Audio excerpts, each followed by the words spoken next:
اليوزر اكسبيرينس كان سبب في شهرة الالعاب. كل ما كان اليوزر اكسبيرينس سهل بيؤدي ان اللعبه تكون سهله، بيساهم في نجاحها اكتر واكتر. وتعالى اوريك خدعه بسيطه جدا من اليوزر اكسبيرينس وازاي ان هي ممكن تتحكم فيه. تعالى ناخد الفورمز على سبيل المثال. لو سالتك انهي فورم في الاثنين دول افضل، الفورم الاولانيه ولا الفورم الثانيه؟ اكيد هتقول لي ان الفورم الثانيه افضل من الفورم الاولانيه، ولكن ازاي الناس عرفت ان الفورم الثانيه احسن من الاولانيه؟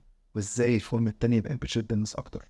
بكل بساطة عشان الاستبر اللي فوق. الاستبر اللي فوق هو اللي خلاك تقول ان الفورم التانية افضل من اللي قبلها. فاكر لما قلت لك ان اليوزر اكسبيرينس كان مستوحى من الالعاب؟ ما هو اللي حصل جوه الابلكيشن. الاستبر اللي فوق هو عامل زي ان انت بتلعب وبعد كده بتوصل للتشيك بوينت، وبتلعب وبتوصل للتشيك بوينت. الفورم الاولانيه بتستهلك منك معلومات ياما وحاسس ان هي عايزه تاخد منك بيانات ياما وخلاص. ولكن الفورم التانيه بقى فيها استبر، بحيث ان انت بتخلص اول فورم وتبقى حابب ان انت تخش في الفورم التانيه عشان تخلص الاستبر نفسها، نفس فكره الالعاب.